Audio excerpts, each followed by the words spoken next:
Hello students. आज हम लोग 8 class chapter pollution of air and water का टॉपिक पढ़ने जा रहे हैं, जिसका नाम है ग्रीन हाउस इफेक्ट। तो जैसा कि आप जानते हैं, सूर्य से जो निकलने वाली किरणें हैं वो पृथ्वी की सतह को गर्म करती है, और इस किरणें से निकलने वाली जो रेडिएशन है, अर्थ यानी पृथ्वी उसको सोख लेती है, कुछ हिस्सा उसका, और उसका कुछ हिस्सा जो है वो रिफ्लेक्ट होकर के, परावर्तित होकर के वापस अंतरिक्ष में लौटती है। लेकिन लौटने के क्रम में जो एटमॉस्फेयर है वहाँ पर यह ट्रैप कर लिया जाता है, जिसके वजह से ये ट्रैप रेडिएशन जो है वो पृथ्वी के को और गर्म करती है।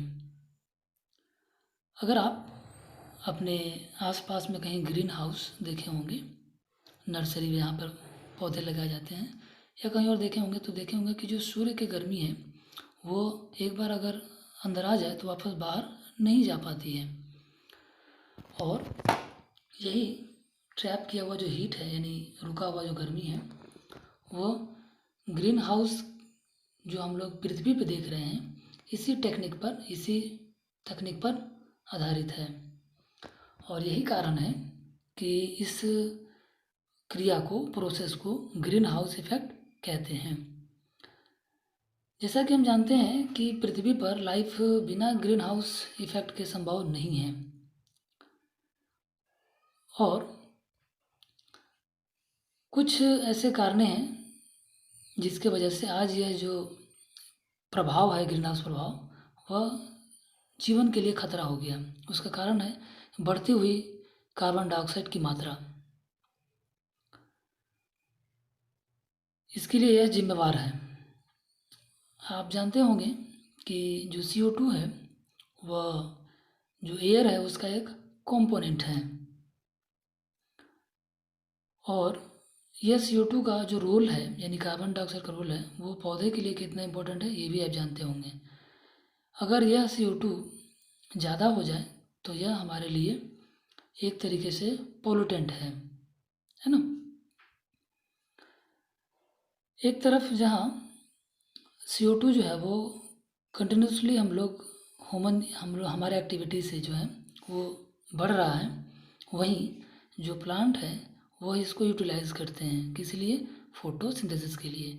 फोटोसिंथेसिस का मतलब होता है यह एक क्रिया है जिसके द्वारा प्लांट जो है वो फूड प्रिपेयर करते हैं। तो ये प्लांट क्या करते हैं, CO2 के अमाउंट को कम करते हैं। लेकिन अगर डिफॉरेस्टेशन होगा यानी पेड़ों की कटाई होगी तो CO2 जो है उसका अमाउंट क्या होगा, बढ़ेगा, क्योंकि प्लांट है नहीं। प्लांट क्या करते हैं तो इसको कंज्यूम करते हैं और CO2 को कम करते हैं। ह्यूमन एक्टिविटी जो है उसका बहुत योगदान है CO2 को बढ़ाने में।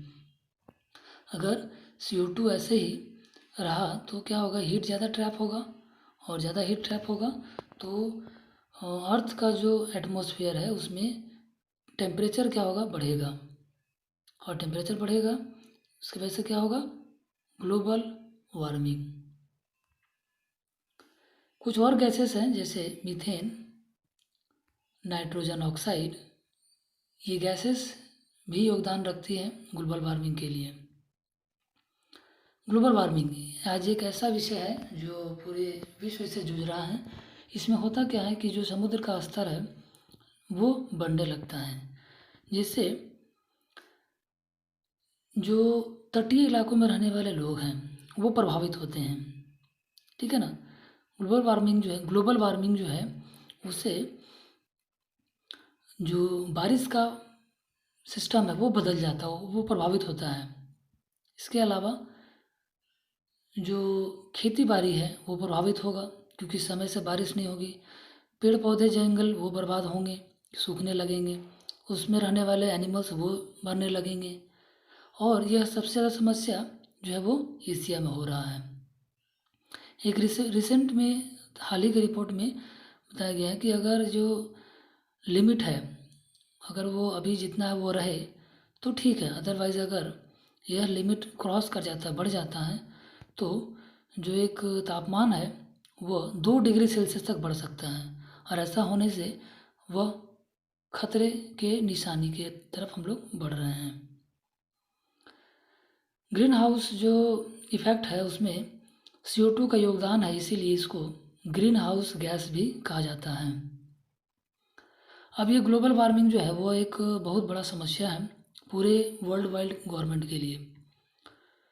तो इस समस्या को दूर करने के लिए जो पूरे वर्ल्ड वाइड है वो उनकी संस्था है, उन्होंने एक सिस्टम बनाया, एक प्रोटोकॉल बनाया जिसको नाम दिया गया क्योटो प्रोटोकॉल।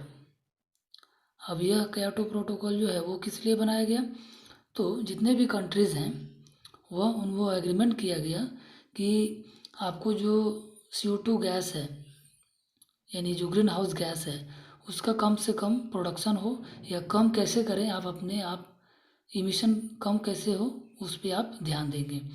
आपके यहाँ क्या ऐसा विचार किया जाएगा, क्या ऐसा तकनीक लाया जाएगा जिससे आपका CO2 गैस का इमिशन कम होगा। ऐसे ही अगर होता रहा तो आए दिन समस्या तो बढ़ेगी, तो वो समस्या हमारे देश में भी आएगी। और न्यूज़पेपर में हम लोग देख रहे हैं कि जो गंगोत्री ग्लेशियर है जो कि हिमालय में पड़ती है, और आप जानते होंगे कि गंगा नदी वहीं से निकलती है, तो वो पिघलेगी तो क्या होगा, नदियों का स्तर बढ़ेगा। तो इस समस्या को दूर करने के लिए हम लोग क्या कर सकते हैं, इस प्रदूषण को कम करने के लिए अगर प्रदूषण कम करेंगे तो ग्लोबल वार्मिंग जो है वो अपने आप कम हो जाएगी, क्योंकि उसमें CO2 कम हो जाएगा, CO2 का उत्पाद कम हो जाएगा। तो इस समस्या को दूर करने के लिए आप अपने स्तर पर क्या क्या कर सकते हो उसका एक लिस्ट बनाइए, ठीक है, और देखिए कि आप उसको कितना फॉलो कर सकते हैं। अगले क्लास में पढ़ेंगे हम लोग व्हाट कैन बी डन।